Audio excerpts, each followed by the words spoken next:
बाद में लिखना है, ये जगह है इसलिए मैं यहीं पे लिख दे रहा हूं। तो उसी नोट देख लो, ये नोट लिखे नहीं है। जब भी ऐसा कुछ लिखवा रहा हूं तो बोल बोल के लिखवाता हूं, तो आपको उसी टाइम लिखते जाना है। वैसे लिख लीजिए इसको।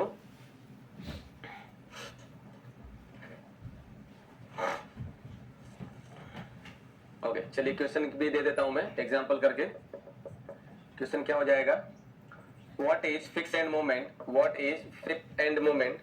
आपको उसके बाद के लिखना है, बाद में लिखना है, ये जगह है इसलिए मैं यहीं पे लिख दे रहा हूं, है ना। जो आपने डायग्राम जो आगे वाला प्रॉब्लम किया है उसके बाद में लिखना है।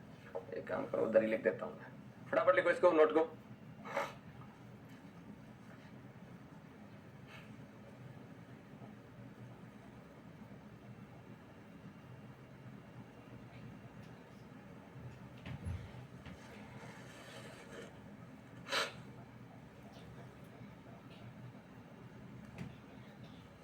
चलो अब यहाँ पे हम प्रॉब्लम देख लेते हैं, एग्जाम में कैसे क्वेश्चन आता है।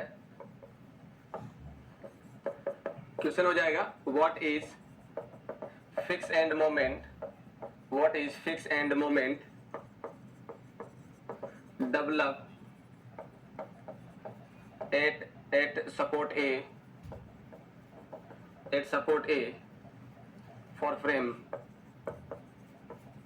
तो आपके पास में ऐसी कोई ये फ्रेम दे रखी है, look at this frame and here it is, and यहाँ पे जो मोमेंट लग रहा है that is the P into L का मोमेंट लग रहा है, और ये हो जाएगा A, B और C, राइट। बताइए क्या होगा, what is the fixed end moment develop at support A। कोशिश करो, क्या आएगा इसका आंसर।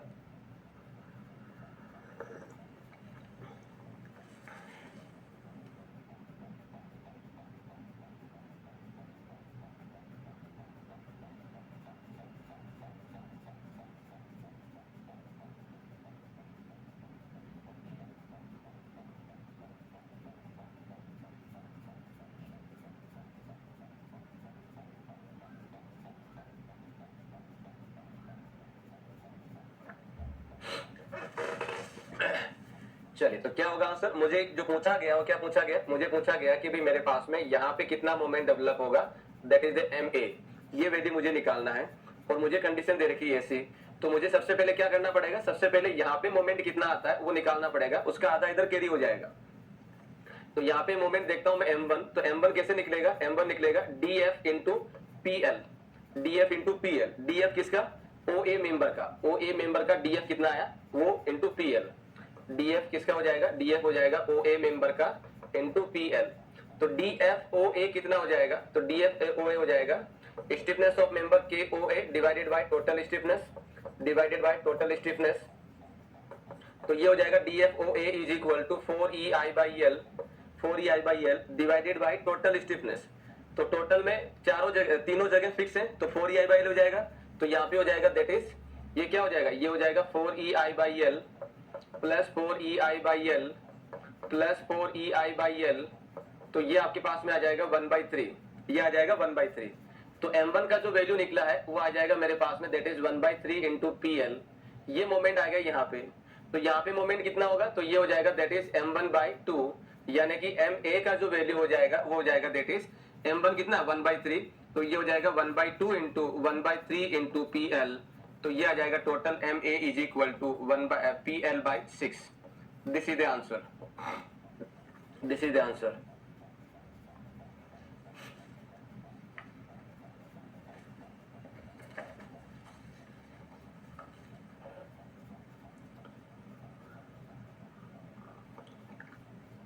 प्रेमदत्त M/3 गलत है बेटा, आपने ये वाला मोमेंट निकाला है, जबकि हमें यहाँ पे पूछा गया है सपोर्ट ए, सपोर्ट ए पे कितना होगा, तो सपोर्ट ए पे MA मोमेंट आएगा, और वो वैल्यू क्या होगा, M1 का आधा होगा। M1 का वैल्यू हम लोग कुछ ऐसे निकालते हैं, DF of member OA, this is the O, this is the O लिखा है, तो OA into PL it is the moment, और DF हमने ऐसे निकाला है, ठीक है।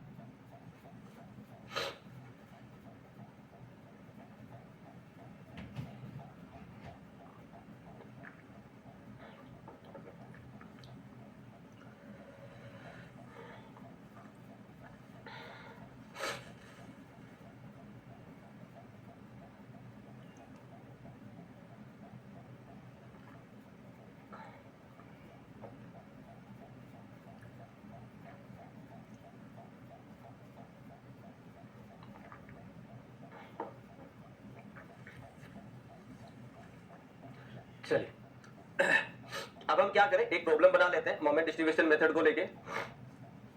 तो मान लीजिए आपके पास में क्वेश्चन दे रखा है, look at this, this is a fix beam, it is a fix beam, और इसमें यहाँ पे सपोर्ट दे रखा है, दैट इज द हिंज, और यहाँ पे यूडीएल है, यहाँ पे पॉइंट लोड दे रखा है। The value of the point load is the 50 kilo newton, this is the 50 kilo newton, and it is the 4 metre, this is the 4 metre, and this is the 4 और 25, 4 metre और 25 kilo newton पर metre.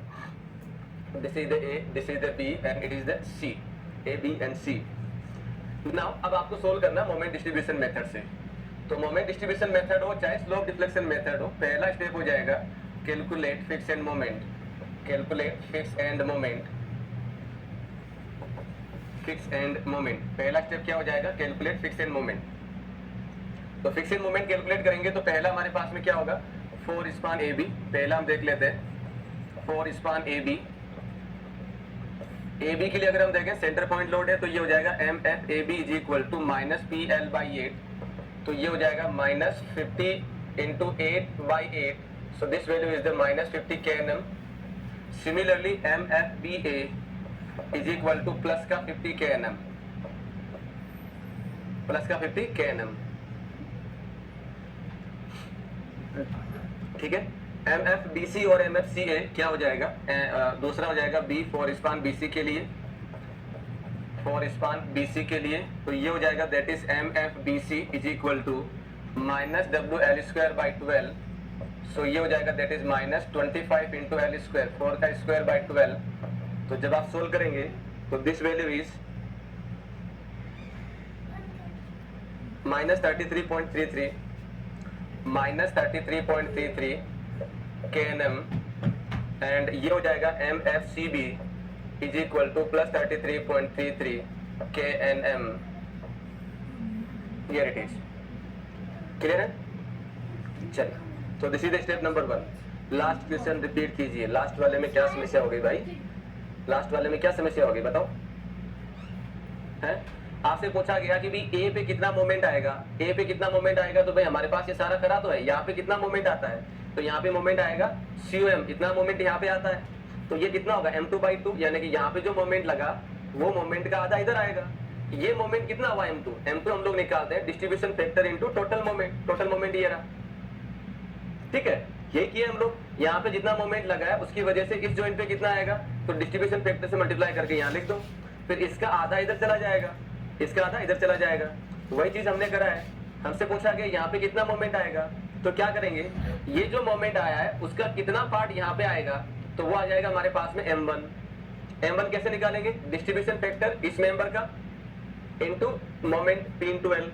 तो distribution factor कैसे निकलेगा, distribution factor हमने निकाला इस member का stiffness divided by total stiffness, तो मेंबर का stiffness divide by total stiffness, तो मेंबर का स्टिफनेस 4EI/L, टोटल स्टिफनेस हो गया, 3 मेंबर है, तीनों को जोड़ दिया तो 1/3 आ गया। तो मेरे पास डिस्ट्रीब्यूशन फैक्टर कितना हो गया 1/3, मोमेंट कितना PL, तो ये मोमेंट कितना हो गया PL/3। अब यहाँ पे कितना जाएगा, तो जितना मोमेंट यहाँ लग रहा है उसका आधा इधर जाएगा, कैरीवर मोमेंट, तो ये हो जाएगा M1/2, M1 का वैल्यू है PL/3, तो ये बन जाएगा PL/6। Clear, here it is. Sheikh, Srinath and Vipin,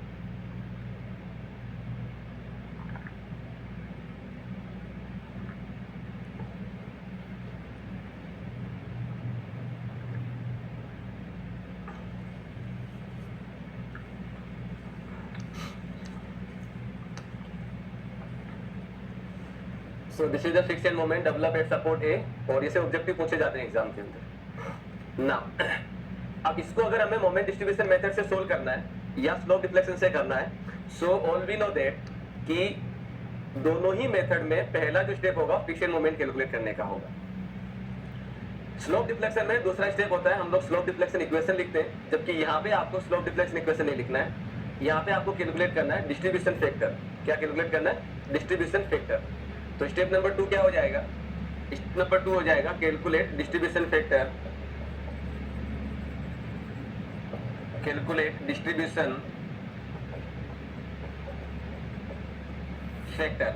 तो डिस्ट्रीब्यूशन फैक्टर कैलकुलेट करने के लिए हमारे पास, हम ये जानते हैं कि ये जॉइंट पे कैलकुलेट होता है, तो ये हो जाएगा ज्वाइंट। ज्वाइंट कौन सा है? जहाँ पे मेंबर जुड़े हैं, बी ज्वाइंट पे होंगे, तो बी ए और बी सी दो मेंबर जुड़े हैं, तो यहाँ पे हो जाएंगे, यहाँ लिख लेता हूँ मैं, मेंबर हो जाएगा, दैट इज मेंबर कौन कौन हो जाएगा? एक हो जाएगा बी ए और दूसरा हो जाएगा बी सी। बी ए का स्टिफनेस कितना? बी ए का स्टिफनेस कितना? तो बी ए का स्टिफनेस फार एंड फिक्स, तो 4EI/L, L का वैल्यू 8, तो ये हो जाएगा दैट इज 4EI/L, L का वैल्यू हो गया 8। BC के लिए अगर हम देखें तो फार एंड फिक्स, तो इसका भी हो जाएगा 4EI/L और ये हो जाएगा L का वैल्यू 4, तो ये हो जाएगा that is 4EI/4। Total stiffness की अगर मैं बात करता हूँ, टोटल स्टिफनेस हो जाएगा दैट इज, ये हो जाएगा 1/2 और 1 यानी कि 1.5 EI/L, EI/1.5 EI ओनली, ठीक है। नाउ अब अगर हम डिस्ट्रीब्यूशन फैक्टर देखें, डिस्ट्रीब्यूशन फैक्टर अगर हम देखें तो बी ए मेंबर का कितना होगा? दिस डिवाइडेड बाय दिस, तो 0.5 डिवाइडेड बाय 1.5, तो ये हो जाएगा आपके पास में दैट इज, ये हो जाएगा आपके पास में दैट इज 1/3 और ये हो जाएगा आपके पास में 2/3। तो जब आप DF निकालेंगे तो DF इस तरीके से निकलेगा,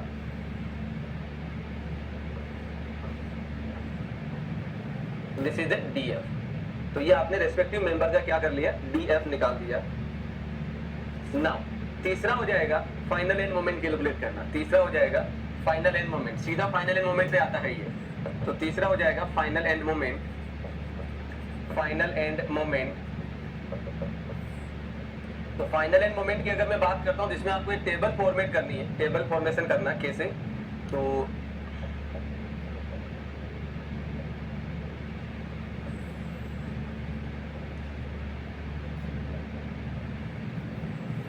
look at this, here it is, ये हो जाएगा कुछ ऐसे एंड देन ये आ जाएगा कुछ इस तरीके से, ये बी जॉइंट है और यहाँ पे हो जाएगा कुछ ऐसे।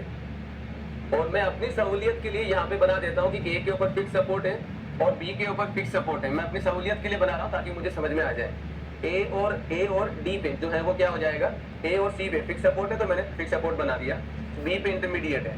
अब क्या करें इसके अंदर? अब हम जो है वो यहाँ पे एक बॉक्स बना देते हैं और सबसे पहला हम लोग लिखते हैं DF, डिस्ट्रीब्यूशन फैक्टर।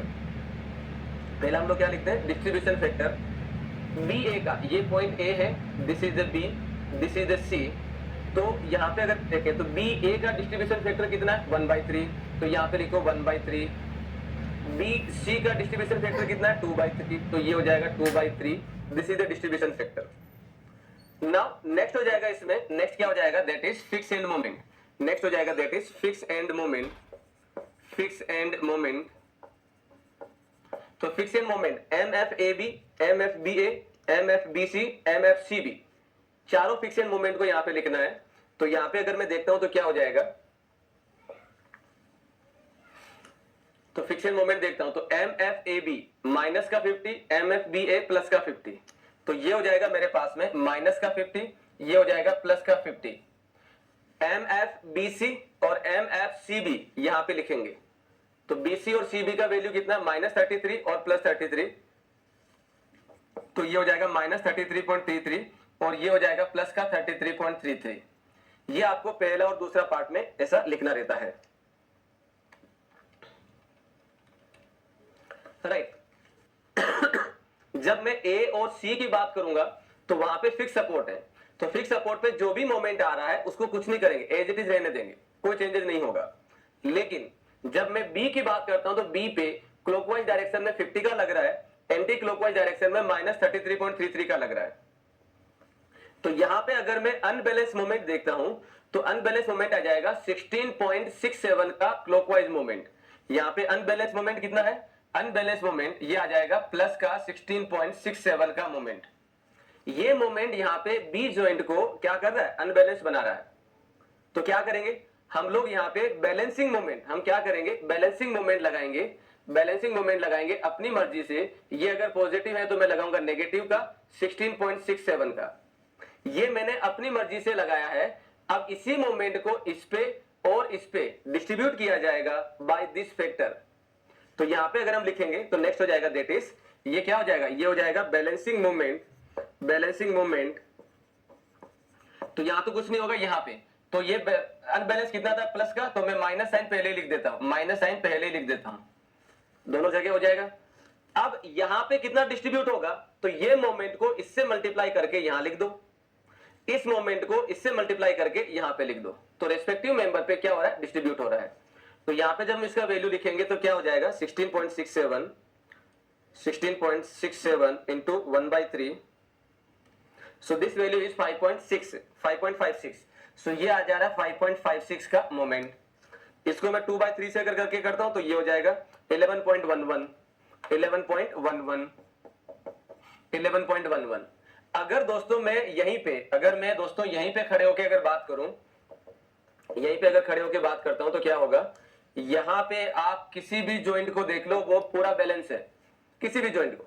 सी पे सोचना नहीं है क्योंकि फिक्स है, ए पे सोचना नहीं है क्योंकि फिक्स है, बी पे मैं इधर देखता हूं तो इधर देखूंगा तो ये कितना हो जा रहा है, बी पे अगर मैं इधर देखूंगा तो ये हो जा रहा है 50 माइनस 5.56, दिस इज 44.44। सेम चीज, ये प्लस का आ रहा तो इधर माइनस का आ रहा है, पूरी तरीके से बैलेंस है, पूरी तरीके से बैलेंस है। तो ये हमारे पास में बी जॉइंट बैलेंस हो गया।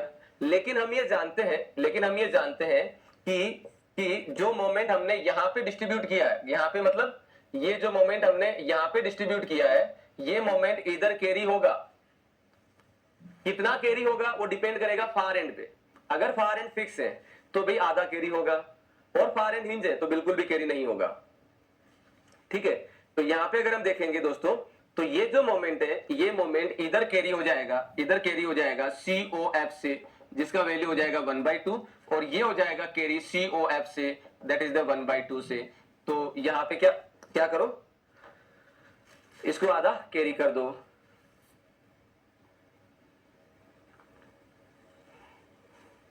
तो ये हो जाएगा 5.56 डिवाइडेड बाई 2, तो 2.78, तो ये आ जाएगा दैट इज माइनस का 2.78, एंड ये आ जाएगा 11.11 divided by 2, so this is the 5.55 या 5.56 माइनस का 5.56।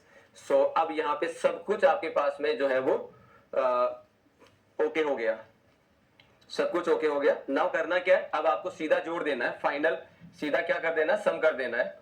तो सम करेंगे तो क्या हो जाएगा, सम करेंगे तो ये हो जाएगा फाइनल मोमेंट, तो इन दोनों को जोड़ दो तो ये हो जाएगा माइनस का 52.78, और इसको सम करोगे तो प्लस का 44.44, ये आ जाएगा माइनस का 44.44, और इसमें अगर आप करोगे तो ये आ जाएगा 27.78। ये लो जी, ये जो वैल्यू है आपके पास, ये जो वैल्यू है ये आ जाएगा MAB फाइनल मोमेंट, ये आ जाएगा MBA, ये आ जाएगा MBC, और ये आ जाएगा MCB। This is the final moment. ठीक है, यही चीज अगर आप स्लोप डिफ्लेक्शन मेथड से करते तो उस केस में आपको करना क्या होता था, उस केस में ये तो निकालते, फिर 4 इक्वेशन बनाते, जॉइंट इक्विलिब्रियम इक्वेशन लिखते MBA प्लस MBC, उससे थीटा भी निकालते, चारों में वापस पुट करते, और सेम आंसर आपको मिलता, यही आंसर आपको मिलता। तो मोमेंट डिस्ट्रीब्यूशन मेथड ने जो स्लोप डिफ्लेक्शन की कैलकुलेशन थी, जो लेबरियस मेथड था, उसको इसने क्या कर दिया, काफी हद तक कम कर दिया, और हम लोग इसको समझ भी सकते हैं। ठीक है, ये आपके मेंस में ऐसा छोटा सा प्रॉब्लम पूछा जा सकता है, प्री के अंदर आपसे जो पूछा जाएगा वो ये वाला होगा, DF निकालना, मतलब हमने इससे पहले जो करा है ये प्री का पार्ट है, ये प्री का पार्ट है, ठीक है ना। तो ये सारा प्री है, इसके अंदर आपको सारा ध्यान रखना है, और ये जो लिखा गया है ये तो है से, ये तो ऑब्जेक्टिव है ही है, सारे ऑब्जेक्टिव है ये, तो इनको पहले करने का। चलिए जी, so this is all about the moment distribution method. लिखो,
जो ऑब्जेक्टिव है सबको लर्न ही करना है, बिल्कुल सही है, क्योंकि ये सीधे सीधे फैक्ट पूछे जाने हैं। विपिन,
आप आरसीसी और स्टील में जो डिजाइन प्रॉब्लम करवाए थे, अब उन प्रॉब्लम को नहीं करना है ना, नहीं करना है। लेंथी प्रॉब्लम एक भी नहीं करनी है।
चलिए, सो this is all about the moment distribution method, और ये आपको करना है। अब अगर मैं यहाँ पे थोड़ा सा एक पॉइंट और डिस्कशन करूं तो वो आता है कि जब फ्रेम को एनालिसिस करते हैं, हालांकि सब्जेक्टिव नहीं है आपके, बट ऑब्जेक्टिव में फ्रेम से क्वेश्चन ये आ सकते हैं कि फ्रेम कब स्वे करेगा और कब स्वे नहीं करेगा, ठीक है ना। तो फ्रेम जो रहता है उसकी दो सिचुएशन हो सकती है, नोट करके लिख दीजिए, नोट करके आगे लिख लीजिए। फॉर फ्रेम पहला हो जाएगा फॉर नॉन स्वे कंडीशन, नॉन स्वे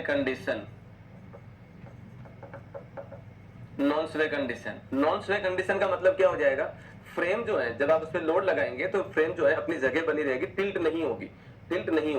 कब कब नहीं होगी, तो इसके अंदर हम लोग बोल सकते हैं, क्या बोल सकते हैं, इस सपोर्ट नॉट सेटल, नॉन स्वे condition when support not settle, support किसी तरह का सेटल नहीं हो रहा। दूसरा लेंथ ऑफ कॉलम सेम, दोनों कॉलम की लेंथ सेम है। तीसरा हो जाएगा स्टिफनेस ऑफ मेंबर सेम, सारे मेंबर की स्टिफ सेम है। चौथा हो जाएगा loading is symmetrical, vertical loading is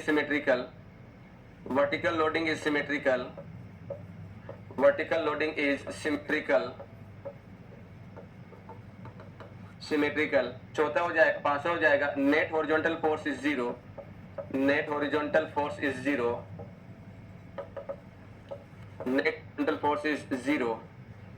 तो अगर ये सिचुएशन होती है तब उस केस में हम लोग ये मानते हैं कि स्वे नहीं करेगा। और छठा हो जाएगा if unyielding supports are provide to prevent sway, if unyielding supports are provide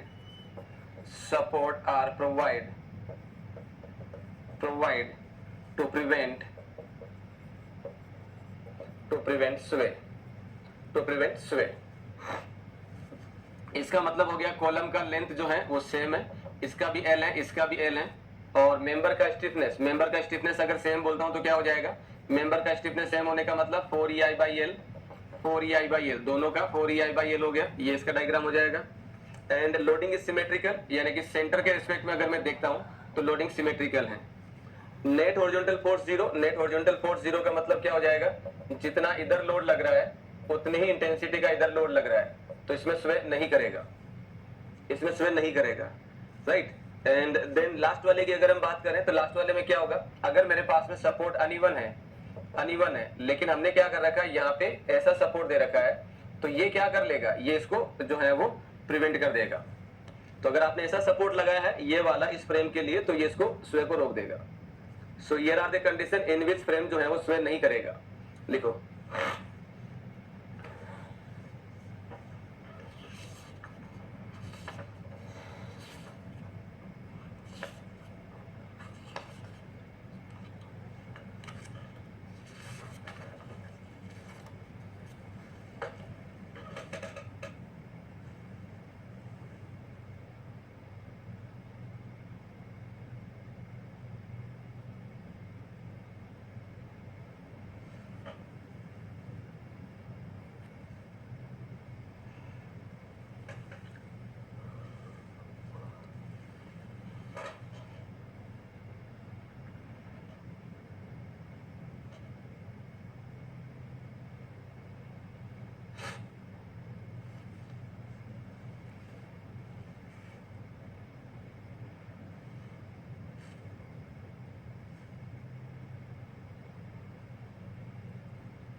6 point का मतलब ये दोस्तों कि अगर मान लेते हैं मेरे पास में ऐसा कुछ होता है, अगर अनइवन सपोर्ट है तब स्वे करता है। अभी मैं आगे दूसरा कंडीशन लिखाऊंगा, ये तो नॉन स्वे की होगी, दूसरा लिखाऊंगा स्वे की कंडीशन में। तो स्वे में क्या होता है कि जब अनइवन सपोर्ट होते हैं तो फ्रेम स्वे करेगी, तो ये स्वे करेगी। लेकिन अगर मुझे स्वे को रोकना है तो मैंने क्या करा, यहाँ पे एडिशनली एक और मेंबर लगा दिया इस तरीके से, ये क्या कर लेगा, ये इसके स्वे को रोक लेगा, तो ये भी नॉन स्वे कंडीशन में आ जाती है। लेकिन अगर मैं इसको हटा दूं तो फिर ये स्वे कंडीशन में आ जाएगी, ठीक है। Sandeep,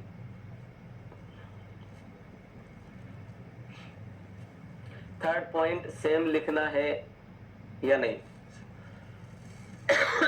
stiffness of member same, अच्छा हाँ, यहाँ पे सेम लिखना है। दोनों मेंबर का स्टिफनेस अगर सेम है तो ये कंडीशन होगी। Rajan, this is unyielding of support. Unyielding of support का मतलब है जब इसके ऊपर फोर्स लगेगा तो ये सपोर्ट अपनी जगह से डिस्प्लेस नहीं होगा, that is called unyielding of support. ये मैं आपको स्टार्टिंग में बताया हूं अनयील्डिंग ऑफ सपोर्ट का मतलब क्या होता है, यानी कि सपोर्ट अपनी जगह से डिस्प्लेस नहीं होगा। राजन एंड संदीप,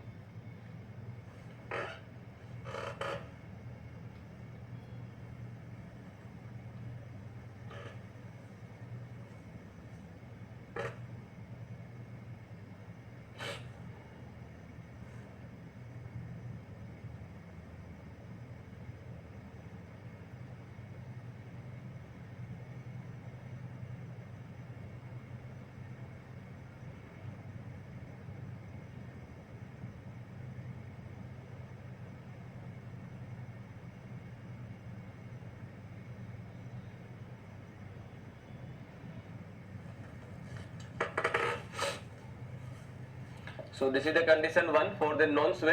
दूसरा हो जाएगा फॉर स्वे कंडीशन। फॉर स्वे condition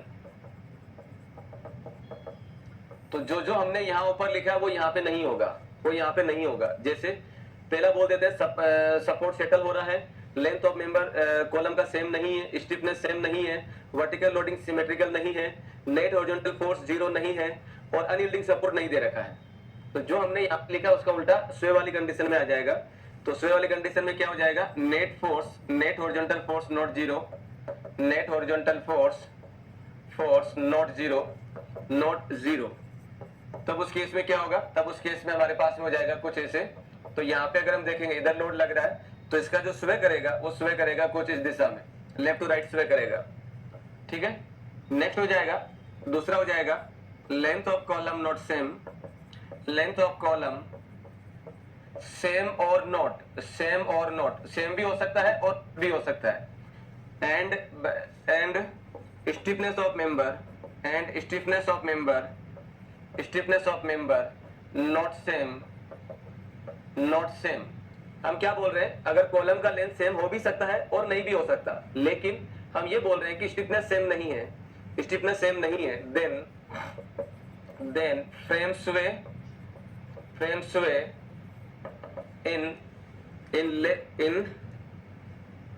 in the direction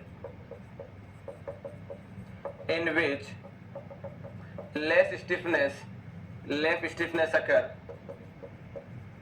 in which less stiffness, in which the column has less stiffness, in which the column has less stiffness, the column has less stiffness,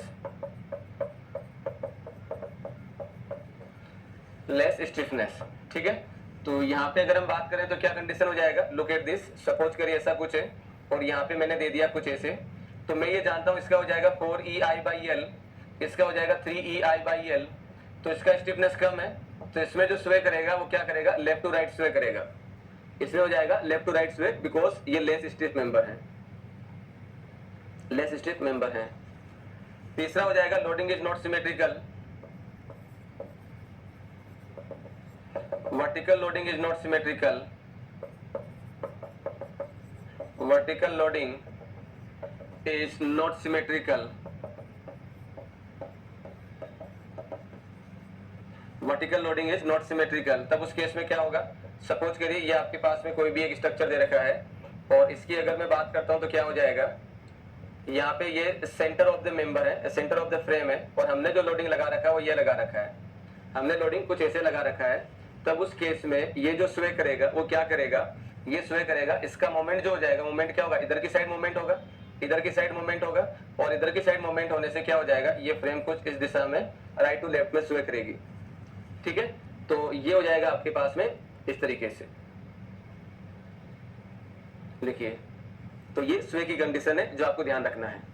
exam में diagram दिया जा सकता है और आपसे पूछ सकते हैं कि ये फ्रेम स्वे करेगा या नहीं करेगा, ये एक्सट्रीम लेवल की प्रॉब्लम है। बाकी थ्योरेटिकली ये पूछा जाए, ये हो सकता है पूछ लिया जाए, अभी तक तो नहीं आया है।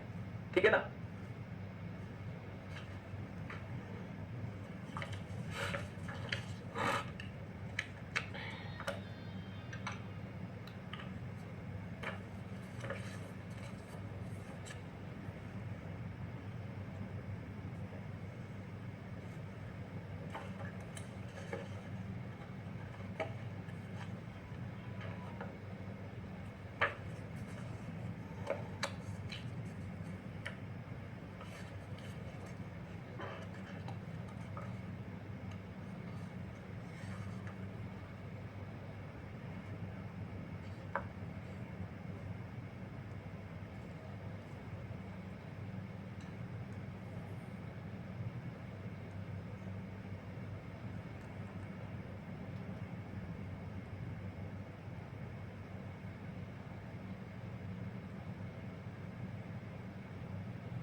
चलिए, so this is all about the moment distribution and the slope deflection method.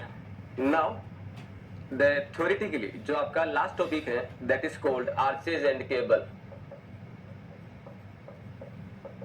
आपके सिलेबस में जो दे रखा है वो दे रखा है दिस वन ओनली, जो आपको इसमें करना रहता है, right. So it is the topic and you know that most of the question जो पूछे गए थे वो हमारे पास डिटर्मिनेसी वाले से, ट्रस वाले से एंड देन आर्च वाले से आए. इसमें सीधे रिजल्ट पूछे गए हैं, ठीक है. तो आर्च जो है क्या होता है, कैसे होता है, इसका कंसेप्ट क्या है, उसके बारे में हम लोग देख लेते हैं. देखिए आर्च के बारे में हमारे पास पॉइंट क्या आता है, पॉइंट ये आता है कि अगर मैं, सुनना ध्यान से, जैसे अगर मेरे पास में कोई भी दो पॉइंट है, दो पॉइंट है या इसके बीच में रिवर है या नाला है या कुछ भी है या कोई स्ट्रीम जा रही है और मुझे यहाँ पे क्या करना है, मुझे यहाँ पे ब्रिज बनाना है, ब्रिज बनाना है। तो ब्रिज बनाने के लिए या स्ट्रक्चर बनाने के लिए मेरे पास में ऑप्शन क्या क्या हो सकता है। मैं यहाँ पे गर्डर लगा सकता हूँ, मैं यहाँ पे बीम लगा सकता हूँ, मैं यहाँ पे ट्रस लगा सकता हूँ और मैं यहाँ पे आर्च लगा सकता हूँ और मैं यहाँ पे केबल स्टेड ब्रिज बना सकता हूँ। कुछ भी बनाया जा सकता है। पॉइंट ये आता है कि कब कौन सा बनाया जाएगा और ये डिसाइड होता है इंजीनियर के द्वारा और साइट कंडीशन के द्वारा और बजट के द्वारा। ठीक है, अगर मैं बीम की बात करता हूं तो बीम जो यूज होती है, बीम की डेप्थ, बीम और गर्डर में सिर्फ अंतर इतना सा है, गर्डर की डेप्थ ज्यादा होती है, लार्ज स्पान के लिए यूज होती है as compare to beam. Beam कम स्पान के लिए यूज की जाती है ना, और उसकी डेप्थ भी कम होती है। इसलिए जनरली हम लोग स्ट्रक्चर में बीम लगाते हैं और ब्रिज वगैरह में या नाले पे या फ्लाईओवर में गर्डर लगाते हैं क्योंकि स्पान थोड़ा ज्यादा रहता है। बट हम ये भी जानते हैं कि जितना ज्यादा स्पान होता जाएगा, जितना ज्यादा स्पान होता जाएगा गर्डर वहां पे यूज नहीं होता है, गर्डर यूज नहीं होता है।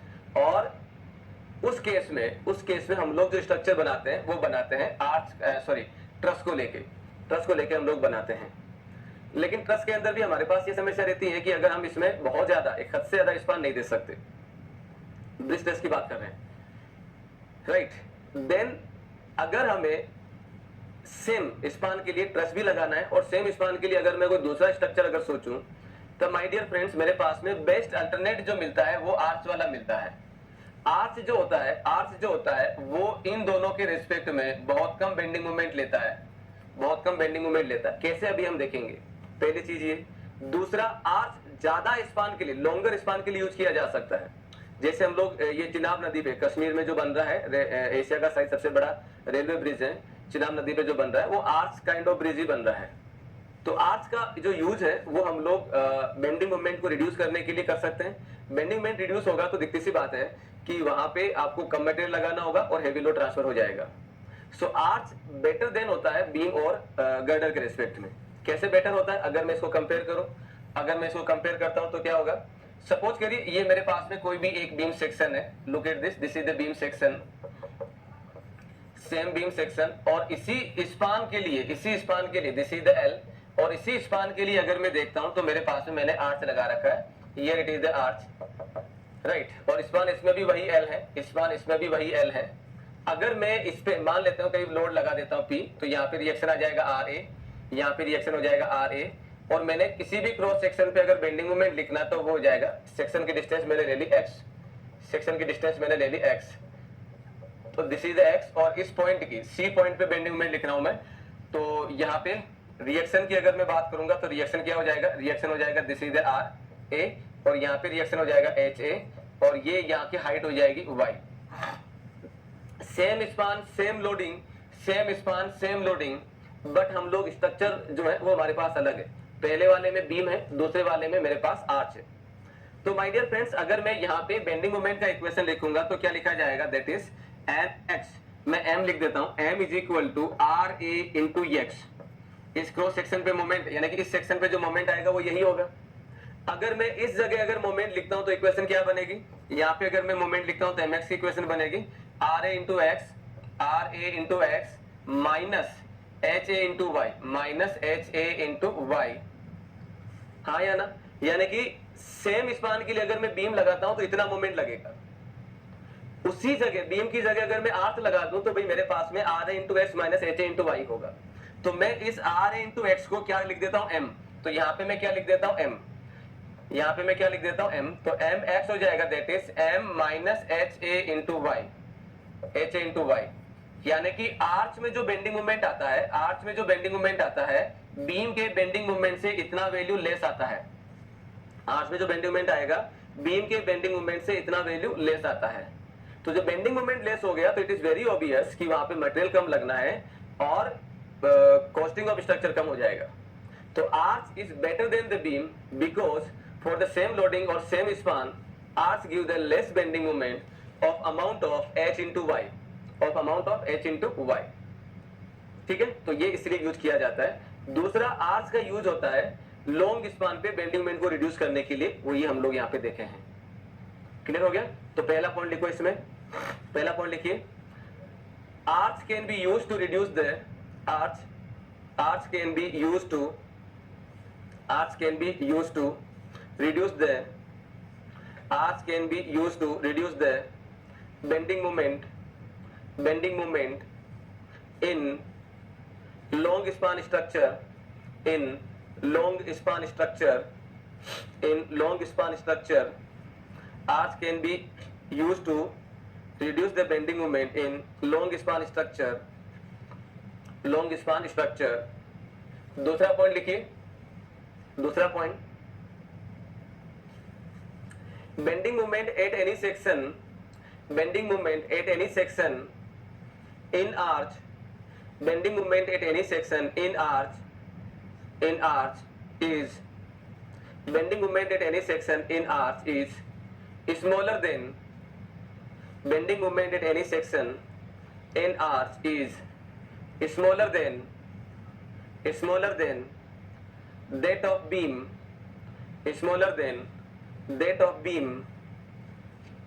by an amount of h a into y. यहाँ पे देखिए इस तरीके से लिखना है h a into y by an amount of h into y. This one इसकी बात कर रहा हूं मैं h into y. और ये दोनों डायग्राम बना लीजिए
चलिए अब अगर आर्च की बात करें, आर्च को अगर हम क्लासिफाइड करें तो आर्च क्या हो जाएगा। आर्च के बारे में अगर हम देखें classification,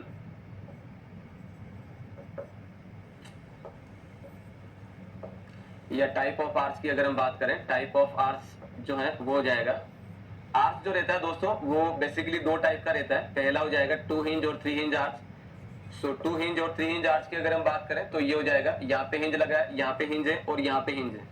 so this is called 3 hinge arch, this is called 3 hinge arch, 3 hinge arch. और दूसरा हो जाएगा, यहाँ पे अगर हम देखें तो ये हो जाता है 2 hinge arch, this is called 2 hinge arch, ये हो जाएगा 2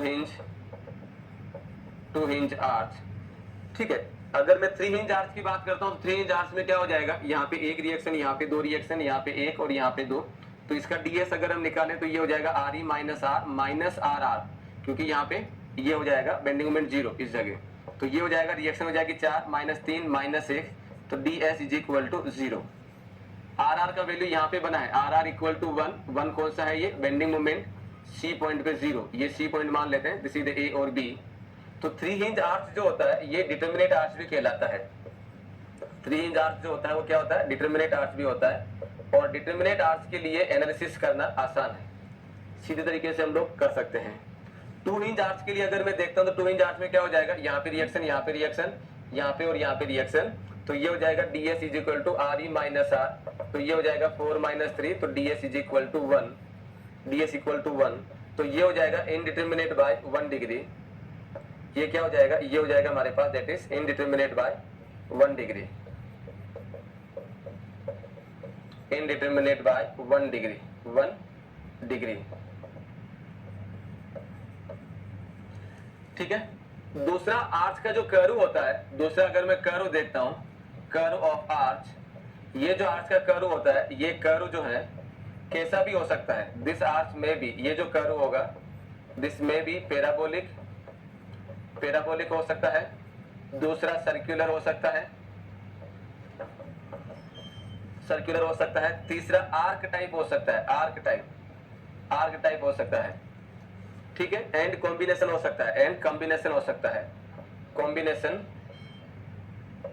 कॉम्बिनेशन हो सकता है। ये कॉम्बिनेशन का मतलब देखो, आज इसका पैराबोलिक का मतलब क्या हो जाएगा, पैराबोलिक का मतलब होगा कुछ ऐसे, सर्कुलर का मतलब क्या हो जाएगा, सर्कुलर का मतलब होगा कुछ ऐसे, look at this, this is the circular arc, और आर्क टाइप में हो जाएगा कुछ ऐसे, look at this, this is the arc type. और कॉम्बिनेशन का मतलब क्या हो जाएगा, कॉम्बिनेशन का मतलब हो जाएगा यहाँ पे अलग रेडियस है और यहाँ पे अलग रेडियस है, हियर इट इज, तो ये यहाँ पे अगर आप देखेंगे तो this is the R2, and यहाँ पे अगर आप देखेंगे तो ये हो जाएगा आपके पास में R1, दो अलग अलग रेडियस से मिलकर बना हुआ आर्च भी होता है, राइट। सो ये अलग अलग तरीके से कर्व के हिसाब से बोला जा सकता है, पैराबोलिक आर्क भी हो सकता है, सर्कुलर भी हो सकता है। सर्कुलर में क्या हो जाएगा, यहाँ पे अगर हम देखेंगे तो this is the R, radius R होगा, और ये आर्क टाइप है इस तरीके से। चलिए, तो ये टाइप ऑफ द आर्च हो जाएंगे जिसके अंदर हम लोग जो है वो इसको 3 इंच और 2 इंच, और इनका दोनों का जो शेप कर्व है वो किसी भी शेप का हो सकता है, नोट करो। पहले के जमाने में डोर में आर्चेस बने रहते हैं, उस टाइम उसका क्या कंसेप्ट रहता होगा, कंसेप्ट क्या है उसका, यही था कि वहां पे आर्च जो है वो लॉन्ग टाइम के लिए या बेटर तरीके से यूज होता है रादर देन बीम वगैरह में।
चलिए, सो this is the kind of the arch. Now अब आर्च के ऊपर जब हम लोड अप्लाई करते हैं तो ये सारे जो हैं parabolic arch, circular arc type और कॉम्बिनेशन टाइप में हम किसी एक को लेके एनालिसिस कर लेते हैं। सेम चीज बाकी सब पे लागू होगी बट थोड़ा क्राइटेरिया बदल बदल के।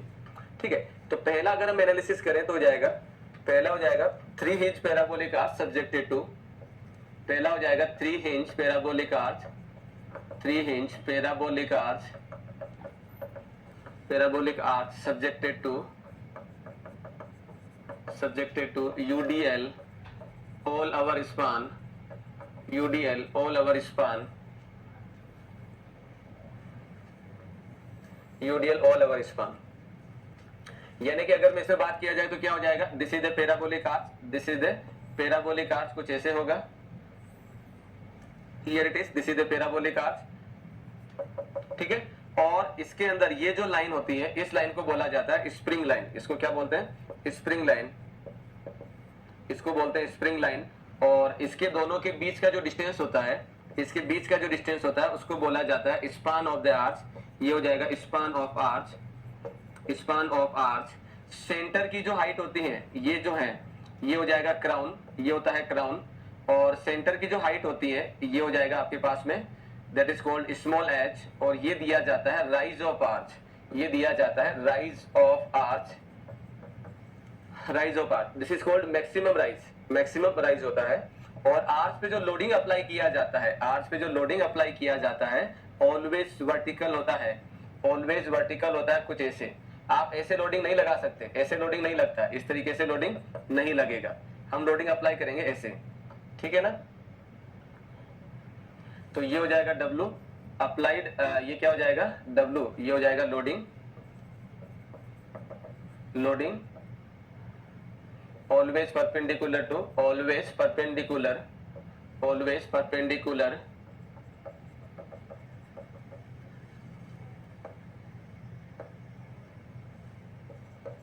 Perpendicular to arch.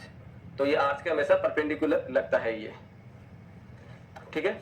तो ये हो जाएगा राइज ऑफ द आर्च। और यहाँ पे इसको आप ये भी लिख सकते हैं, दिट इज कॉल्ड मैक्सिमम और राइज एट क्राउन, और rise at crown, rise at crown. और यहाँ पे अगर मैं दूसरा लिखता हूँ दिस इज द वाई, तो वाई हो जाएगा rise of arch at any section, rise of arch at any section, at any section या लोकेशन और location, rise of arch at any section और लोकेशन।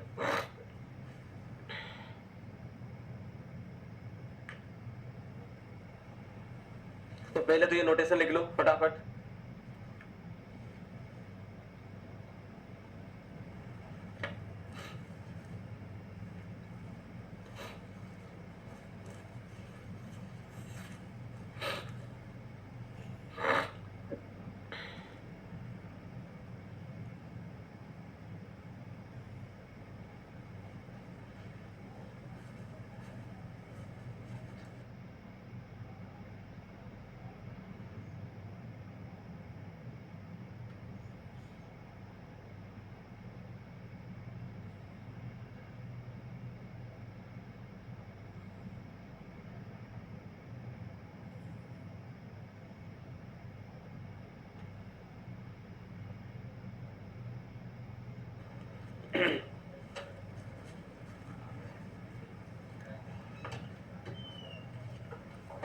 चलिए, तो जब हमें इसको एनालिसिस करना है तो एनालिसिस करने में क्या होगा, हमें एक तो इसका इक्वेशन देखना होगा, equation of the parabolic arch क्या होता है, पैराबोलिक आर्च का इक्वेशन क्या होगा। दूसरा, यहाँ पे हॉरिजॉन्टल फोर्स कितना आएगा, वर्टिकल रिएक्शन कितना आएगा, और रेडियल शियर और नॉर्मल थ्रस्ट कितना आएगा, वो हमें निकालना है। ठीक है, तो मैं यहाँ पे क्या करता हूँ, इसी आर्च को दोबारा बना लेता हूँ, इसी आर्च को दोबारा बना लेता हूँ। और ये हो जाएगा कुछ ऐसे, इस तरीके से। So look at this, and यहाँ पे हो जाएगा ये कुछ ऐसे, यूडीएल लोड लग रहा है, this is the W, this is the W। और अगर अब मैं जो नोटेशन लिखूंगा आपको समझ जाना, this is the 3 hinge arch, this is the 3 hinge arch. So this point is A, this point is B, this point is C, और ये हो जाएगा small h, small h, and here it is. तो आपको analysis करना है। Analysis करने का मतलब क्या हुआ, एनालिसिस करने का मतलब ये हुआ कि भाई आपके पास में यहाँ पे रिएक्शन हो जाएगा RA, यहाँ पे रिएक्शन हो जाएगा HA, यहाँ पे रिएक्शन हो जाएगा दिस इज द RB, और यहाँ पे रिएक्शन हो जाएगा दिस इज द HB। तो यहाँ पे आपको क्या करना है, R A R B H A H B का वैल्यू निकालना है। तो आर ए और आर बी का वैल्यू तो मैं सीधा सीधा निकाल सकता हूं, due to symmetry due to symmetry R A is equal to R B is equal to, इन दोनों के बीच में जो स्पान दे रखा है दैट इज द एल। तो R A is equal to R B is equal to W L by two, ये हम लोग निकाल सकते हैं ड्यू टू सिमेट्री में। पूरे स्पान पे लोडिंग लगा है तो रिएक्शन यही आएगी। तो R A equal to R B equal to this is the W L by two and it is the W L by two, it is the W L by two. अब आपको करना क्या है, अब आपको करना है एच ए और एच बी का वैल्यू निकालना है। तो एच ए और एच बी का वैल्यू निकालेंगे हम लोग summation F x equal to zero करके। तो F x equal to zero करेंगे तो एच ए पॉजिटिव में एच बी नेगेटिव में, तो ये हो जाएगा H A minus H B is equal to zero. तो यहां से हो जाएगा that is H A is equal to H B is equal to H. तो summation F x equal to zero ने क्या बोल दिया कि भाई एच ए और एच बी दो अननोन नहीं है, एक ही अननोन है, बस उनका वैल्यू बस उनका साइन अलग है ना। एक अगर पॉजिटिव में लग रहा है दूसरा नेगेटिव में लग रहा है, बट है इंटेंसिटी सेम। अब इंटेंसिटी कितनी है, वैल्यू कितना, वो हम लोग निकालेंगे यहाँ पे बेंडिंग मोमेंट को जीरो करके। तो जब मैं बेंडिंग मोमेंट को जीरो करूंगा कॉम्पेटिबिलिटी कंडीशन को यूज करते हुए, तो बाय कॉम्पेटिबिलिटी कंडीशन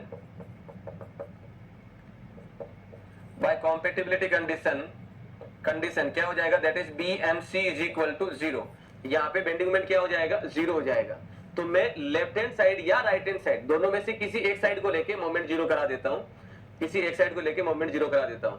तो मैं एलएचएस से कर लेता हूं, from LHS left hand side से कर लेता हूं। तो क्या हो जाएगा, इसके रेस्पेक्ट मोमेंट जीरो कराना है तो क्या करेंगे, सबसे पहले आर ए मोमेंट करेगा एल बाई टू से और ये करेगा क्लॉकवाइज। तो ये हो जाएगा दोस्तों मेरे पास में R A into L by two, R into L by two. H A किससे मोमेंट करेगा, एच ए मोमेंट करेगा इस साइड से, तो ये कर रहा है एंटी क्लॉकवाइज। तो minus H A into small H, ये लोड कितना होगा, W into L by two, किससे मोमेंट कर रहा है, एंटी क्लॉकवाइज।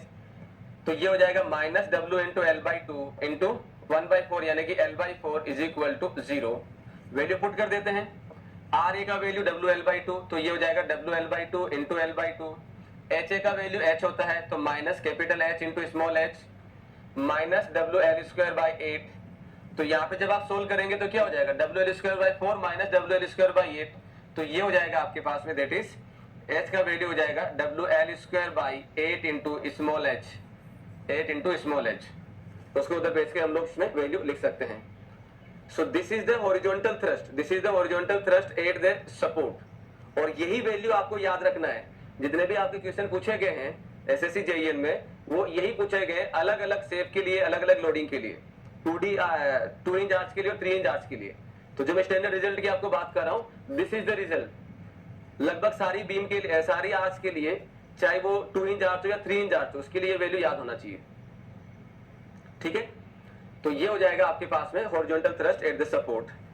उसके बाद में पैराबोलिक आर्च की इक्वेशन अगर हम देखें, equation of parabolic arch, equation of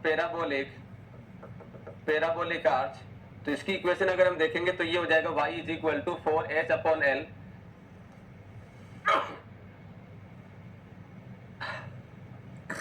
four H upon L square into x into L minus x. This is the one, this is the equation of the parabola.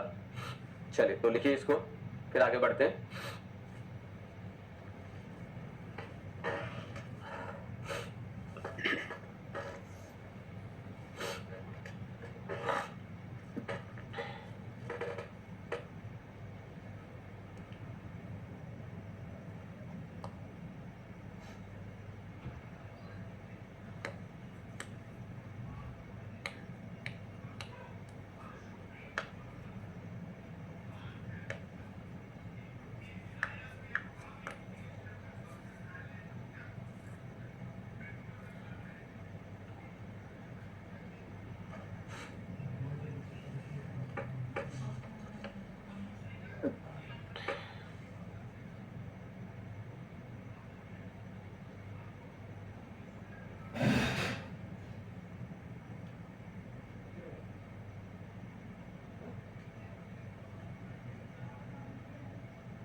मिसाल H A equal to H B equal to H, H क्या है? अरे भाई H हमने H A और H B का value H मान लिया है। मिसाल यहाँ पे हमने एच ए और एच बी का वैल्यू क्या मान लिया? एच मान लिया, इसीलिए हमने वही चीज यहाँ पे लिखा है। तो ये जो वैल्यू है एच का मान क्या है? इसका वैल्यू ये और ये दोनों एक ही है, दोनों एक ही है। Summation F x equal to zero ने क्या बोला? H A equal to H B, तो हमने एक नया नोटेशन ले लिया, दैट इज कॉल्ड एच। ठीक है, सो दिस इज द वन। मिसाल यूडीएल का मोमेंट एक बार बता दो। यूडीएल का मोमेंट क्या होगा? देखो इधर ये हमारे पास में आर्च बना, यहाँ पे मोमेंट करवा रहे हैं, this is the C point, और यहाँ पे लोड लग रहा है, और हम ये जानते हैं दिस इज द L/2। तो भाई ये W, तो टोटल लोड कितना हो गया? टोटल लोड हो गया W इंटू L/2। किससे मोमेंट करेगा? इसके हाफ से। ये लेंथ कितना है? L/2, हाफ कितना होगा? L/4। किधर मोमेंट करेगा? Anti clockwise, so it is negative, it is written here. Nadeem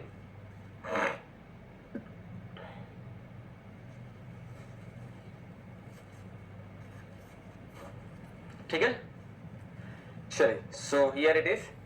now my dear friends, अब अगर हम बात करें इस आर्च के लिए, अगर हम आर्च का थोड़ा सा कंसेप्ट अगर और जाने, तो कंसेप्ट में क्या होता है? Look at this.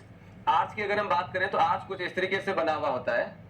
आर्च की अगर हम बात करें तो कुछ ऐसे बना होता है। किस तरीके से?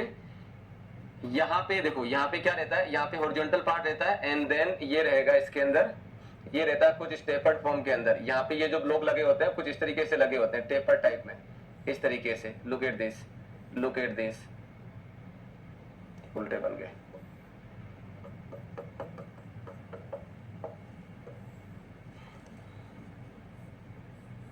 इस तरीके से बने होते हैं, टेपर्ड में रहते हैं ये, इस तरीके से। और यहाँ पे भी ये कुछ इस तरीके से रहता है, इस तरीके से टेपर टाइप बने रहते हैं ये। और यहाँ पे फाइनली हम लोग लगा देते हैं क्राउन पे इस तरीके का की, इसको क्राउन की बोलते हैं, इसको क्राउन की बोलते हैं। ठीक है, जैसे ही ये लगा दिया जाता है, ये सारे के सारे ब्लॉक जो है सिंगल यूनिट में बिहेव करने लग जाते हैं। आर्च के अंदर सबसे बड़ी समस्या ये है कि इसको बनाना जरा मुश्किल है, बनाना जरा मुश्किल है। इसका आर्क जो मेंटेन करना है, कर्व जो मेंटेन करना है, वो साइड पे जरा मुश्किल होता है। अदरवाइज ये सबसे बढ़िया है, लेकिन इसको बनाना मुश्किल है, इसलिए इसको जनरली अवॉइड करते हैं, राइट। बाकी सबसे बढ़िया में माना जाता है। अब क्या होगा? जैसे ये मैंने की लगा दी, की लगाते क्या होगा? जैसे लोड लगाओगे, ये की नीचे की जाने की कोशिश करेगी, दिखती सी बात है। तो ये अपने इस सरफेस पे ये क्या करेगी? इस सरफेस पे इधर फोर्स लगाएगी, ये इधर लगाएगी, ये इधर, ये इधर, ये इधर, ये इधर, ये इधर, ये इधर, और ऐसे करके ये एक्सियल लोड ट्रांसफर जाता है। तो जब आप आर्च पे लोड लगाते हैं तो एक ब्लॉक दूसरे ब्लॉक पे कंप्रेशन के द्वारा लोड को ट्रांसफर करता है। किसके द्वारा? कंप्रेशन के द्वारा लोड को ट्रांसफर करता है। इसमें टेंशन वेंशन नहीं आती है, तो कंप्रेशन के द्वारा लोड को ट्रांसफर करता है। एक चीज तो ये, तो कंप्रेसिव फोर्स जो है वो ट्रांसफर होता है, ओनली कंप्रेसिव फोर्स जो है वो ट्रांसफर होता है एक ब्लॉक से दूसरे ब्लॉक में। नाउ अब क्या होगा? जैसे ही ये ब्लॉक, अच्छा जैसे ही ये ब्लॉक आएगा तो यहाँ पे, अब मैं यहाँ पे नेचर की बात कर रहा हूँ, ये कंप्रेशन जो जा रहा है वो कैसे जा रहा है, किस तरीके से जा रहा है। तो मैं यहाँ पे क्या कर रहा हूँ? ये वाला पार्ट उठा के इधर कहीं बना लेता हूँ, ये वाला पार्ट उठा के मैं यहाँ कहीं बना लेता हूँ। तो मैं यहाँ कहीं बनाऊंगा तो क्या हो जाएगा? Look at this, here it is, here it is like this, here this is the one, ये मैंने बना लिया। अब इसके ऊपर देखता हूं तो भाई क्या होगा? एक जो लग रहा है, ये लग रहा है, इधर की साइड ट्रांसफर कर रहा है, इधर की साइड जो ट्रांसफर कर रहे हैं ये इस सरफेस के परपेंडिकुलर होंगे, इधर की साइड ट्रांसफर कर रहा है। मैं इसको रजिस्टिंग डायरेक्शन में शो कर देता हूं, मैं इसको रजिस्टिंग डायरेक्शन में शो कर देता हूं, तो ये हो जाएगा NX, जिसको बोला जाता है नॉर्मल थ्रस्ट। ये हो जाएगा नॉर्मल थ्रस्ट। ठीक है, एक लग रहा है, जैसे ही आप इसको जैसे फोर्स लगाओगे तो हर ब्लॉक नीचे जाने की कोशिश करेगा, इस सरफेस पे नीचे आने की कोशिश करेगा। तो डायरेक्शन ये है, क्योंकि मैं रजिस्टिंग डायरेक्शन में शो कर रहा हूं, तो क्या होगा? एक सरफेस दूसरी सरफेस पे जब मूव करती है तो क्या होगा? वहां पे शियर जनरेट होगा। तो मैंने इस जगह क्या शो कर दिया? मैंने इस जगह शो कर दिया रजिस्टिंग डायरेक्शन में, दिस इज द SX, और SX हो जाएगा that is the radial shear, ये हो जाएगा radial shear, this is the radial shear, this is the radial shear. Clear है? नाउ अब अगर मैं यहाँ पे सपोर्ट की बात करता हूँ, इस सपोर्ट पे अगर देखता हूँ तो इस सपोर्ट पे क्या लग रहा है? हिंज लग रहा है, तो हिंज के ऊपर अगर मैं कहानी देखूं तो ये हो जाएगा, दिस इज द, ये हो जाएगा, क्या हो जाएगा? ये हो जाएगा RX, और ये हो जाएगा HX। सॉरी, ये हो जाएगा आर ए और एच ए, ये क्या हो जाएगा आर ए और ये हो जाएगा एच ए। आर ए का वैल्यू होता है डब्ल्यू एल स्क्वायर बाय क्या W L square W L by 2 और एच ए का वैल्यू हो जाएगा दैट इज एच ए का वैल्यू कितना है, एच ए का वैल्यू हो जाएगा H A is equal to W L square by 8 into H. ये हमने एच ए का वैल्यू निकाला है लास्ट में। अब हम क्या कर रहे हैं, अब हम सुनो क्या कर रहे हैं भाई, हमने ये एक पार्ट लिया है तो ये वाला पार्ट इक्विलिब्रियम इक्वेशन को सेटिस्फाई करना चाहिए। यहाँ पे रिएक्शन अगर इधर लग रही है, यहाँ पे रिएक्शन अगर ऊपर जा रही है तो इट इज वेरी ऑब्वियस यहाँ पे ये रिएक्शन जो होगी वो नीचे की साइड लगेगी, जो हो जाएगा that is the V x, ये हो जाएगा वी एक्स। तो वाई डायरेक्शन में इक्विलिब्रियम हो गई। ये लग रहा है इधर की साइड, तो मैंने यहाँ पे शो कर देना है, ये हो जाएगा एच एक्स, ये हो जाएगा एच एक्स। तो ये आर्च जो है आपके पास क्या हो गया, इक्विलिब्रियम में हो गया। अब क्या करना है आपको, एनएक्स और एसएक्स नॉर्मल थ्रस्ट और रेडियल शियर का वैल्यू एच और एन की टर्म्स में, एच और वी की टर्म्स में निकालना है। सिंपल सी बात है और कुछ नहीं करना है। और ये काम बड़ा आसान सा है, कोई मुश्किल नहीं है, बड़ा आसान सा है। अच्छा इस पे यूडीएल लोड भी तो लग रहा है, अच्छा इस पे यूडीएल लोड भी तो लग रहा है, तो ये यूडीएल लोड लग रहा है। This is the one. Distance कहां पे, ये डिस्टेंस हमने कोई भी एक एक्स डिस्टेंस पे लेके हम बात कर रहे थे। तो हेडिंग हो जाएगा हमारे पास रेडियल शियर और नॉर्मल थ्रस्ट। रेडियल शियर जो कि होता है एस एक्स और नॉर्मल थ्रस्ट, नॉर्मल थ्रस्ट जो कि हो जाएगा एन एक्स। रेडियल शियर और नॉर्मल थ्रस्ट ये हो जाएगा कुछ ऐसे, ये हमें निकालना है। अब निकालने के लिए करना क्या है, निकालने के लिए तुम्हें जो करना पड़ेगा, निकालने के लिए जो तुम्हें करना पड़ेगा वो क्या होगा, आपको एस एक्स और एन एक्स का वैल्यू निकालना है। एस एक्स और एन एक्स का वैल्यू निकालना है, वो भी वी और एच की फॉर्म में। तो भाई वी और एच की फॉर्म में निकालूंगा तो पहले इसका वैल्यू निकालो। What is the value of H x, तो एच एक्स के लिए क्या करें, summation F x equal to 0 लगा दूं मैं, summation F x equal to 0 लगा देता हूं। तो ये हो जाएगा summation F x equal to 0। तो ये लग रहा है एच ए पॉजिटिव में, एच एक्स नेगेटिव में, तो ये क्या हो जाएगा, ये हो जाएगा हमारे पास दैट इज, ये हो जाएगा that is H A minus H x is equal to 0। तो H A is equal to H x is equal to W L square upon 8 into H. तो एच एक्स का वैल्यू वही होगा जो हमारे पास में रेडियल शियर का यानी कि हॉरिजॉन्टल थ्रस्ट का वैल्यू आ रहा है सपोर्ट पे। नाउ वी एक्स में क्या होगा, वी एक्स की अगर हम बात करें तो क्या हो जाएगा, summation F y is equal to 0 लगा देते हैं। तो summation F y is equal to 0, ऊपर लग रहा है आर ए तो इसको पॉजिटिव लो आर ए, नीचे लग रहा है W into x UDL load minus W into x, नीचे लग रहा है V x minus V x is equal to 0, minus V x equal to 0, right. Now अगर हमें वी एक्स का वैल्यू निकालना है तो वी एक्स का वैल्यू क्या हो जाएगा, वी एक्स का वैल्यू हो जाएगा that is W L by 2 minus W X, this is the V X value. R A का वैल्यू हमने पुट कर दिया और minus W X as it is लिख दिया, this is the V X value. अब अगर आपको क्या करना है, अब अगर आपको रेडियल शियर लिखना है, रेडियल शियर लिखना है तो क्या करिए, रेडियल शियर लिखना है तो इसको जो है वो, इसको क्या करिए जो है वो this is the theta, this is the theta, तो इनको रिजोल्व कर दीजिए, रिजोल्व कर दीजिए। तो रिजोल्व करना किधर है, अगर मुझे रेडियल शियर निकालना तो एच एक्स को इधर कर देंगे, वी एक्स को इधर कर देंगे, सब सारे के सारे फोर्स इस पे आ जाएंगे। तो मैं यहाँ पे अगर रेडियल शियर की बात करता हूं तो क्या हो जाएगा, रेडियल शियर के लिए अगर हम देखें, रेडियल शियर के लिए अगर हम देखें एस एक्स के लिए क्या कहानी हो जाएगी, ये मेरे पास में प्लेन बना हुआ है, इसके ऊपर पहले से मेरे पास में एक तो लग रहा है एस एक्स, एक तो लग रहा है एस एक्स, ये आएगा इधर तो ये लगेगा ऊपर की साइड, ये आ जाएगा इधर की साइड और ये हो जाएगा H x sine theta, H x sine theta, theta इधर है तो ये अपोजिट में तो साइन आ गया, ये आ जाएगा इधर तो ये हो जाएगा V x cos theta downward direction में, V x cos theta, here it is. जो अपवर्ड लग रहा है पॉजिटिव, जो डाउनवर्ड लग रहा है नेगेटिव, सो ये हो जाएगा S x plus H x sine theta minus V x cos theta is equal to 0। So radial shear हो जाएगा that is V x cos theta minus H x sine theta. ये याद रखना है, या तो इसे कर लो वरना याद भी रख सकते हो, कोई इश्यू नहीं है। नाउ अगर मैं नॉर्मल थ्रस्ट की बात करता हूं तो नॉर्मल थ्रस्ट की कहानी क्या होगी, नॉर्मल थ्रस्ट की अगर हम बात करें, नॉर्मल थ्रस्ट की अगर मैं बात करता हूं यानी कि एन एक्स की अगर मैं बात करूंगा तो एन एक्स क्या लिखा जाएगा, सरफेस ये है, सरफेस ये बना हुआ है और ये लग रहा है एन एक्स इधर, ये लग रहा है एन एक्स इधर और ये लग रहा था वी एक्स नीचे, ये लग रहा था एच एक्स इधर, this was the angle theta, this was the angle theta. तो क्या करें, रिजोल्व कर देते हैं। रिजोल्व करेंगे तो ये जाएगा इधर, तो ये आ जाएगा इधर एच एक्स साइन थीटा, नहीं cos theta, H x cos theta, और ये भी आएगा इधर, ये आ जाएगा V x sine theta, V x sine theta. तो पॉजिटिव नेगेटिव के हिसाब से भी लिख देते हैं। इसमें क्या हो जाएगा, ये हो जाएगा, इधर जा रहा पॉजिटिव तो N x minus H x cos theta minus V x sine theta is equal to 0। So N x is equal to H x cos theta plus V x sine theta is V x sine theta.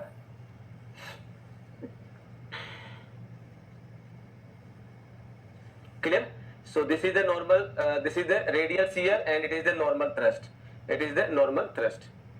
चलिए, तो ये आपको ध्यान रखना है। अगर बहुत कुछ पूछा जाएगा तब आपसे ये दोनों फॉर्मूले पूछे जा सकते हैं, अपार्ट फ्रॉम दैट नहीं आएगा इसमें कुछ। तो लिख लो इसको।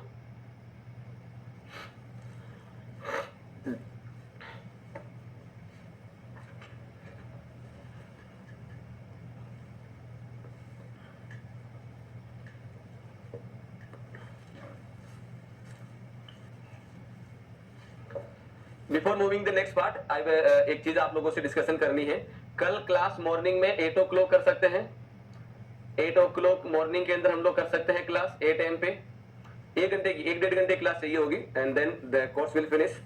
सो all of you are agree, then I can take this class. हालांकि एडिशनल टॉपिक होंगे जो हमने सिलेबस में है आर्ट्स वाला, वो लगभग आज खत्म हो जाना है। जो कल हम लोग 1-1.5 घंटे क्लास में करने वाले हैं एडिशनल है। एडिशनल का मतलब क्या पता आ जाए तो कुछ एक्स्ट्रा में ही कर रहे हैं। So tomorrow morning I will take the class from 8 AM. I hope कि इसमें कोई समस्या नहीं होगी किसी को। Anyone please?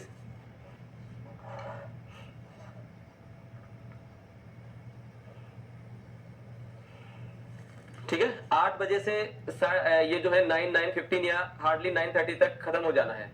ठीक है ना। जो एडिशनल टॉपिक है मैं चाहता हूँ कि ऐसा कुछ ना बचे जो आपको लगे कि यार ये नहीं हुआ हो। लगभग सारा मैटर एडिशनली थोड़ा बहुत कर लेते हैं, क्या पता एग्जाम में आ जाए, है ना।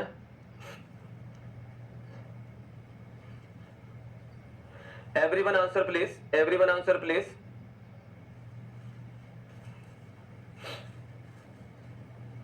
पहले इस चीज का आंसर दो, लिखना बाकी है वो मैं अभी लिखवा दूंगा, लेकिन पहले इस चीज का आंसर दीजिए। आई होप इसमें कोई समस्या नहीं होगी, ठीक है ना। तो अगर ऐसा कर लेते हैं तो कल अपना मॉर्निंग में मैक्सिमम 9:15 या 30 तक अपना जो है स्ट्रक्चर खत्म हो जाएगा। Right, agree?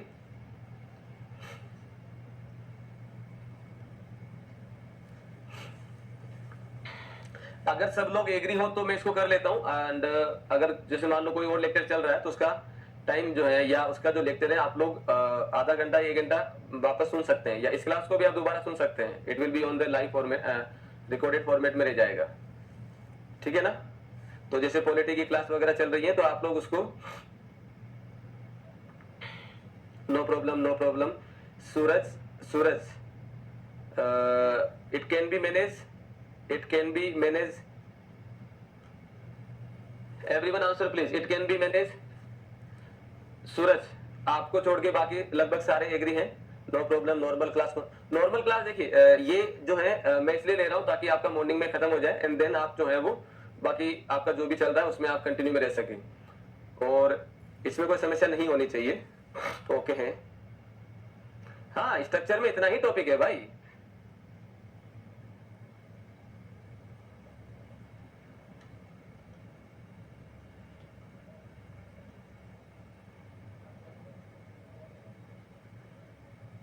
चलो चलो, okay. So all of you are agree. देखिए ये आपके और मेरे जो है अंडरस्टैंडिंग, म्यूचुअल अंडरस्टैंडिंग को लेके बात है एंड एक्स्ट्रा टॉपिक है, मैं चाहता हूं कि आपको करवा दिए जाए, वरना आज खत्म होते ही आपका थ्योरेटिकली अगर देखा जाए तो खत्म हो जाना है। बट ठीक है, अच्छा रेस्पॉन्स दे रहे हो, थोड़ा सुन भी रहे हो और आंसर भी दे रहे हो तो थोड़ा एक्स्ट्रा करवा देते हैं, दैट्स वाई, है ना।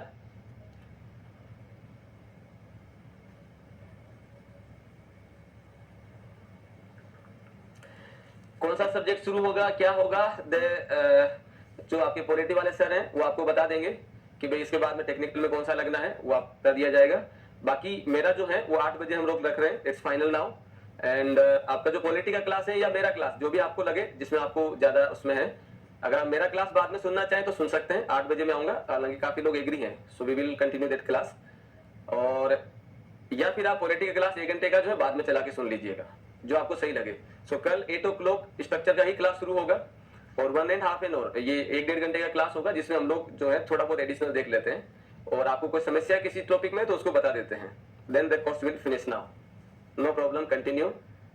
इफ यू आर, बिल्कुल सही। देखिए मेरा फंडा ही यही है, मेरा चीज यही है कि आपका हर हाल में सिलेक्शन हो जाए, दैट्स ऑल। ठीक है, हर हाल में हो जाए, राइट। चलो कब लिख लो इसको फटाफट।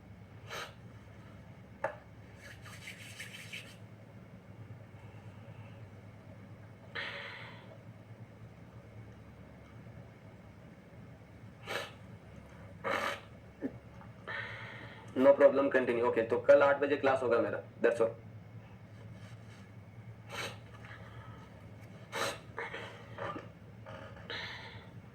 फटाफट नोट करो।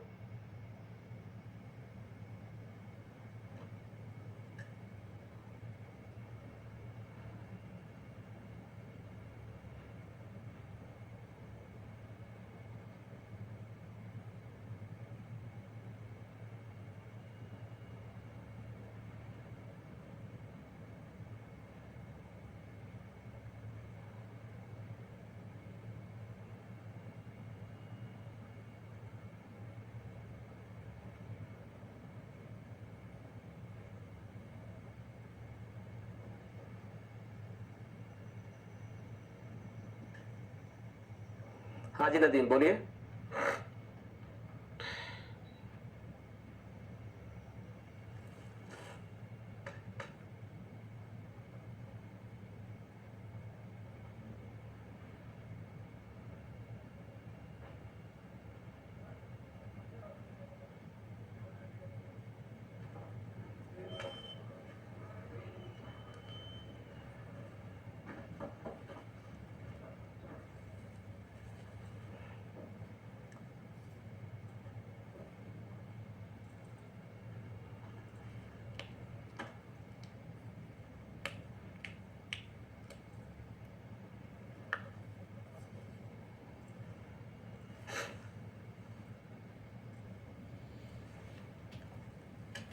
हाँ जी नदीम, क्या कहना चाह रहे हैं आप?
रेडियल शियर और मोमेंट नॉर्मल थ्रस्ट समझ नहीं आया? चलो एक काम करो, सारे लोग रिप्लाई करो, किस किस को ये कहानी समझ नहीं आई। और मेरा मानना है कि काफी हद तक नहीं समझ आया होगा। किस किस को ये कहानी समझ नहीं आई, चला ये चला क्या है? और जहां तक हम लोग भी जब पढ़े थे स्टार्टिंग में बीटेक में, तो हमें भी कुछ नहीं ऐसा कुछ समझ में आया था। आप लोग कितने लोगों को समझ नहीं आया है?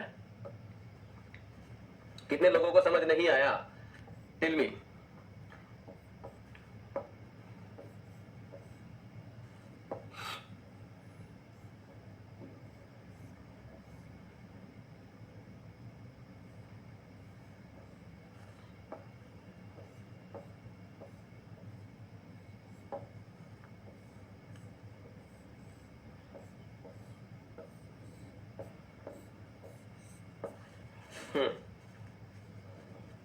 रेडियस ये समझ नहीं आया। देखो इधर ऐसा कुछ ब्लॉक होते हैं, ऐसे कुछ ब्लॉक होते हैं। जब मैं इसके ऊपर लोड अप्लाई करूंगा, जब इसके ऊपर लोड अप्लाई करता हूं तो ये क्या करेगा, इस सरफेस के परपेंडिकुलर दिशा में इसके ऊपर लोड ट्रांसफर करेगा।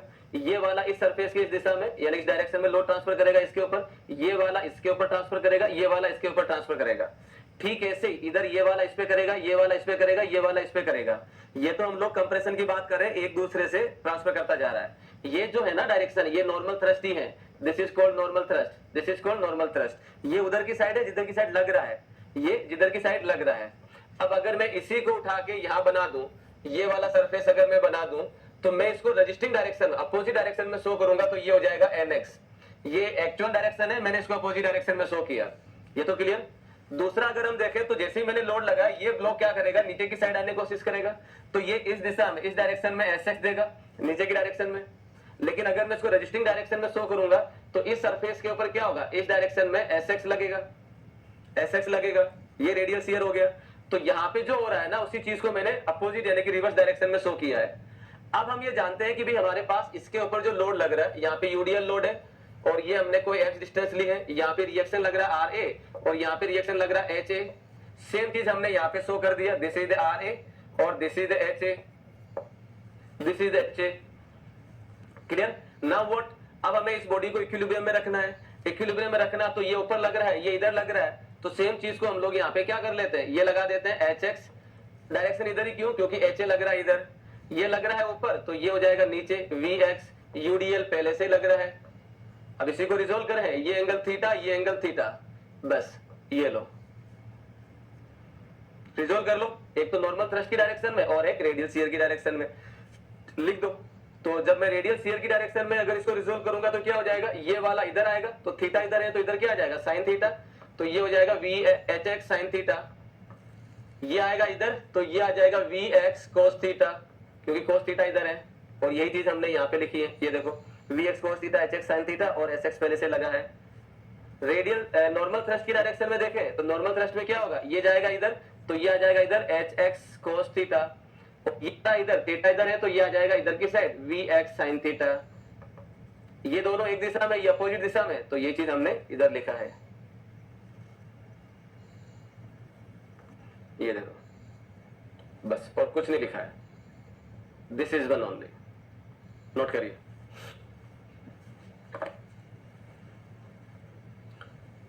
समझ गए, आ गया समझ।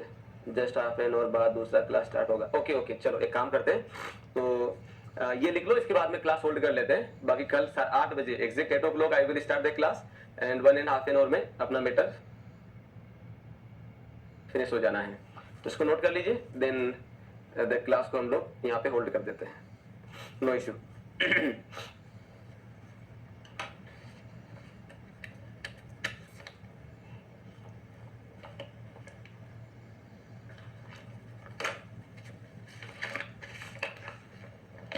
चलो अच्छी बात।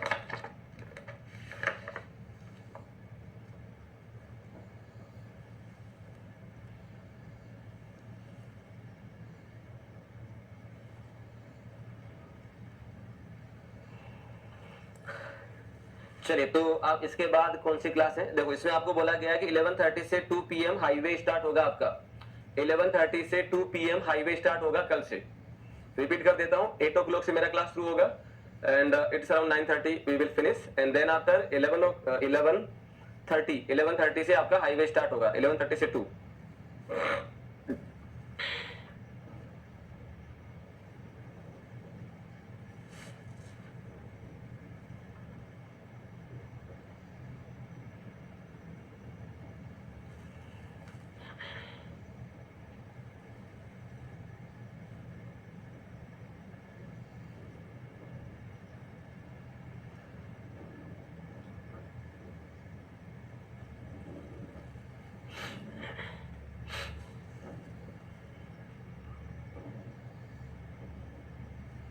फटाफट नोट करिए इसको।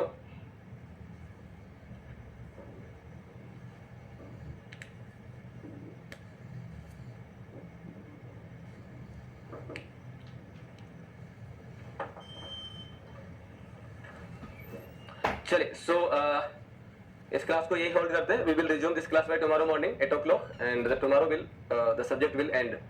Okay, thank you. Important topic बिल्कुल लिखवा देंगे. आप ये याद दिला देना राजन.